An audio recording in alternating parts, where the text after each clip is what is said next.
Quick challenge. Which sentence sounds the most natural? Put the baby on the bed.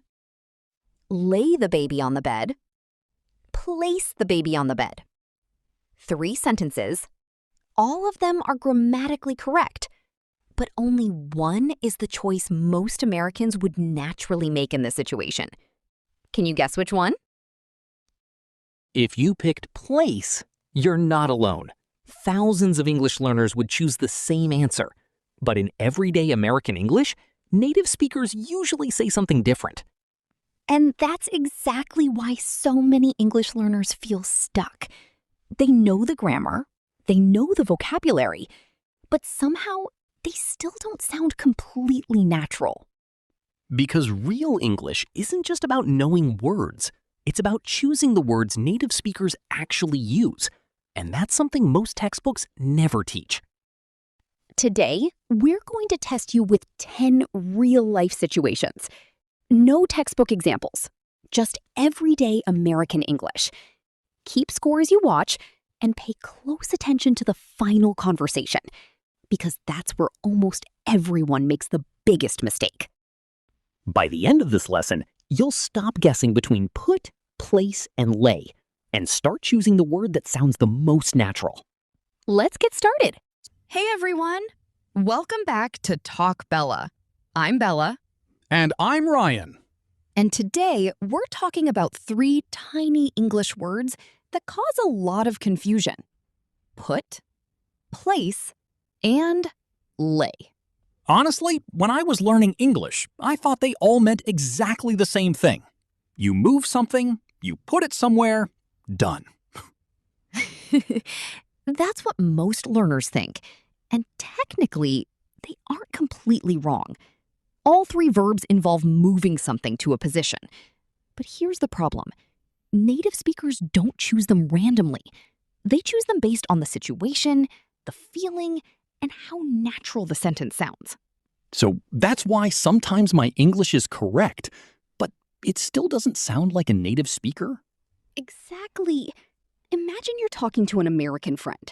You say something that's grammatically correct. They understand every word, but inside their head they're thinking, that's not quite how we'd say it. Today, we're going to fix that. And the best part is, we're not going to memorize long grammar rules. Instead, we'll learn through real American English. Friends talking, families talking, people moving into apartments, working in offices, shopping, going to restaurants. Exactly the situations where native speakers use these words every day. And remember, keep your score as we go, because near the end, we'll test you with real-life situations. No hints, just natural English. All right, let's start with the easiest one. The word you'll probably hear hundreds of times every single day. Put. And here's a question for you. Why do Americans say, put your phone on the table, instead of place your phone on the table? The answer is much simpler than you think. Let's find out. All right, let's start with the easiest word, put. If you only learn one of today's 3 words, this is the one. Because Americans use it all the time? Exactly. In fact, if you're ever unsure whether to use put, place, or lay, put is usually the safest choice in everyday conversation. Which sentence sounds the most natural? A, please put your phone on the table. B, please place your phone on the table. I'd probably choose place. It sounds more polite. And that's exactly what many English learners think. But if you're talking to your friend, Americans almost always say, put your phone on the table, because put is the everyday word. Simply put means move something from one place to another. Nothing fancy, nothing formal. Just move it. Listen to these. Put your keys here. Put the milk in the fridge. Put your shoes by the door. Put your backpack on the chair. Put your jacket over there. Those all sound like sentences I hear every day. Exactly. That's why put is one of the first verbs children learn in English. Ryan, where should I put these groceries? Just put the fruit on the kitchen counter and put the milk in the fridge. What about the bread? Put it next to the coffee maker. Perfect. Your turn. I'll describe a situation, you choose the verb. You're holding your phone. Your friend says, blank your phone in your pocket. 1, 2. The answer is... Put. Now, here's something interesting. Native speakers don't only use put for physical objects. They also use it in expressions. For example, put your name here. Put it another way. Don't put too much pressure on yourself. She put a lot of effort into the project. Can I put you on hold for a moment? So put isn't just about moving things. It's used in lots of everyday expressions too. Exactly. The more English you hear, the more you'll notice put everywhere. Here's an easy way to remember it. If you're talking casually with friends, family, coworkers, or classmates, your first choice is usually put. Simple, natural, everyday English. Okay, so if put is the casual, everyday word, why do Americans sometimes say, please place your bags under your seat? Why not just say, put your bags under your seat? Great question, because place sounds more careful, more polite, and a little more formal. Let's look at the difference. Now let's move to our second word, place. At first, it looks almost the same as put, but native speakers don't use it the same way. So, what's the biggest difference? Here's the easiest way to remember it. Put is casual, place is careful. When you say place, it sounds like you're positioning something with attention, not just dropping it somewhere. Which sentence sounds more natural in a museum? A, please put your bags here. B, please place your bags here. I'd choose place. Exactly, because museums, hotels, hospitals, airports, and other professional places often use place because it sounds more polite and respectful. Listen to these. Please place your passport on the counter. Place your order at the front desk. She carefully placed the vase on the shelf. The nurse placed a blanket over the patient. Please place your luggage under your seat. I hear that last one every time I fly. Exactly. Airlines almost always use place instead of put because it sounds more professional. Ryan, could you help me decorate the living room? Sure. Where should I place this picture frame? Place it above the fireplace. Perfect. Now place the flowers next to the window. Wow, that already sounds more elegant than saying put. Your turn. Imagine you're in a fancy restaurant. The waiter says, please blank your phone on silent. Please place your phone on silent. Actually, most native speakers would still say, put your phone on silent. That's right.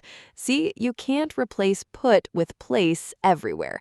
That's why learning the feeling is more important than memorizing rules. Now let's learn some expressions. Place in order, meaning buy something. First place, the winner. In the first place, meaning first of all or originally. I can't place your face. Oh, I hear that one in movies. Exactly. It means I recognize you, but I don't remember where I know you from. Think of place whenever something needs more care, more attention, or a more professional tone. If you're talking to your best friend, you'll probably say put. If you're writing a sign in an airport, you'll probably choose place. Okay, I understand put, I understand place. But there's still one word that scares almost every English learner, lay, especially because people also say lie, lay, laid. Honestly, those words all sound confusing. You're definitely not the only one. The good news is, after the next few minutes, you'll finally know exactly when to use lay and why native speakers almost never confuse it. All right, now we've reached the word that scares almost every English learner. Lay. Honestly, every time I hear lay, lie, or laid, my brain just gives up. You're definitely not alone. Thousands of learners avoid this word completely, even though native speakers use it every day. The good news? It's much easier than you think. Imagine you're making a bed. Which sentence sounds the most natural? A. Lay the blanket on the bed. B. Put the blanket on the bed. I'd probably say put the blanket on the bed. And that's exactly what many native speakers would say in casual conversation. But if you're talking about placing something flat, carefully, or neatly, you'll often hear, lay the blanket on the bed. Both are correct, but lay gives a more specific picture. Here's the easiest definition. Lay means to carefully put something down, usually so it's flat. That's the key word, flat. Listen carefully. Lay the book on the table.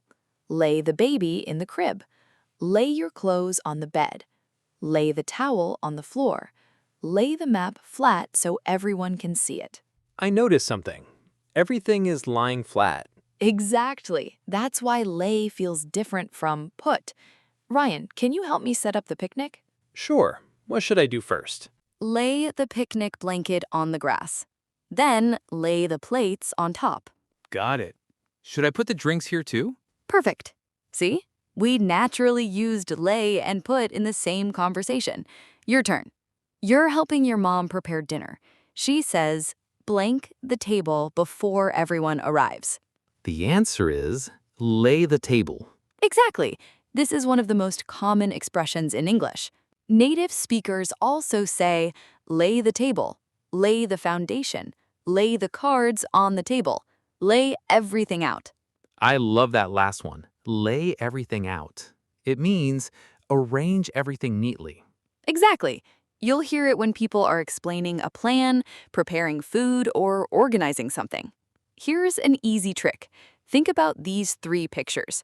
Put, move something somewhere. Place, position something carefully. Lay, put something down flat. If you remember those 3 pictures, you'll almost always choose the right word. Okay, I finally understand all 3 words. But here's the real question. If I walk into a kitchen, or an office, or an airport, how do I know which one native speakers would actually choose? Great question, because now it's time for something really fun. We're going to compare put, place, and lay side by side in real-life conversations. And I promise, after this section, you'll stop translating and start choosing the natural word automatically. All right, now comes the part that changes everything. You already know the meaning of each word, but native speakers don't stop and think, should I say put, place, or lay? They choose automatically. Let's train your brain to do the same. You're carrying your backpack. Your mom says, blank your bag by the door. Easy. Put your bag by the door. Exactly. That's everyday English. No special care, just move it. Now you're eating in an expensive restaurant. The waiter says, please blank your phone on silent. Still, put your phone on silent. Correct. Even in formal places, some expressions always use put. Native speakers don't say, place your phone on silent. You're visiting an art museum. A sign says, please blank your bags in the locker. I'd say place your bags in the locker. Exactly, because signs often sound more formal. That's where place feels natural. Ryan, can you help me decorate? Sure. Where should I put this picture? Actually, place it above the fireplace. I want it to be perfectly centered. Ah, because we're positioning it carefully. You're at the park. What's the first thing you do? Lay the blanket on the grass. Perfect. Now, put the basket next to it. Place the flowers in the middle. See? One situation, all 3 words. You're boarding a plane. The flight attendant says, please blank your luggage under the seat. Most airlines say, place your luggage under the seat. Exactly. Professional announcement, professional word. You're folding laundry. What sounds most natural? Lay the shirt on the bed or put the shirt on the bed? Honestly, both. Exactly. But here's the difference. Put simply means move it. Lay helps the listener imagine it lying flat. That's why native speakers sometimes choose lay. Ryan, can you help me get the living room ready? Of course. First, lay the rug on the floor. Then, place the vase on the coffee table. And finally, put those boxes in the corner. Done.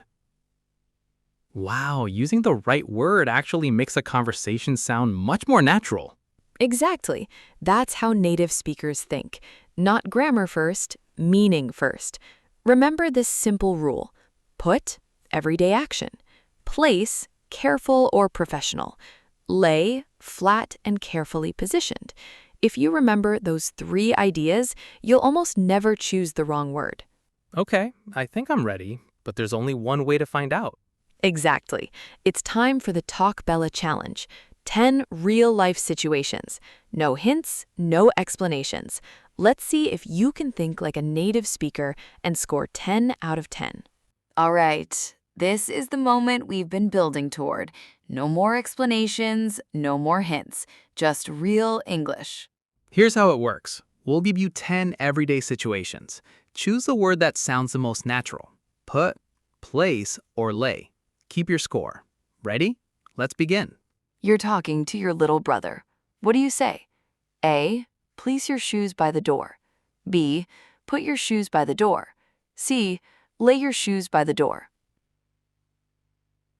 The answer is, put your shoes by the door. Simple, everyday English. You're reading a sign at a museum. A. Put your bags in the locker. B. Place your bags in the locker. C. Lay your bags in the locker. Correct answer, place your bags in the locker, because public signs usually sound more formal. You're getting ready for a picnic. A. Put the blanket on the grass. B. Place the blanket on the grass. C. Lay the blanket on the grass.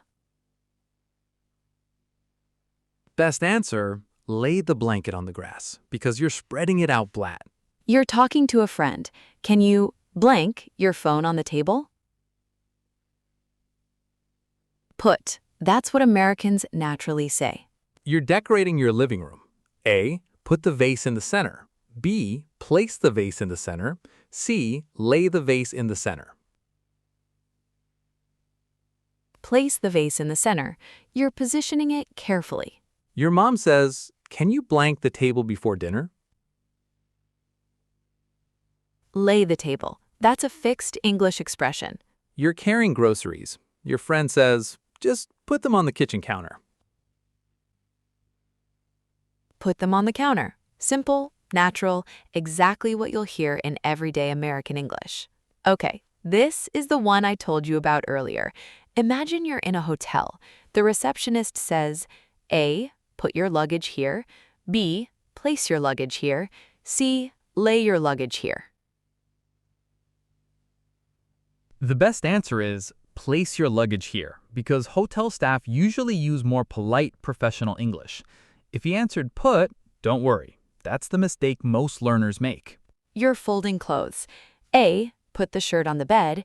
B. Lay the shirt on the bed. Actually, both are correct, but lay helps a listener imagine the shirt lying flat. Native speakers often choose lay in this situation. Last one. You're talking to your best friend. Blank your backpack over there. The best answer is, put your backpack over there. That's exactly what you'll hear every day in America. Let's review one last time. Put equals everyday English. Move something somewhere. Place equals careful, professional, polite. Lay equals put something down flat, or use it in expressions like lay the table. So, how did you do? Did you get 10 out of 10? Tell us your score in the comments. And here's today's biggest lesson. Native speakers don't choose these words because of grammar, they choose them because of the situation. The more real English you listen to, the more natural your choices will become. If today's lesson helped you, give this video a thumbs up, subscribe to Talk Bella, and join us next week for another Real English podcast. Thanks for watching. See you in the next episode. Bye.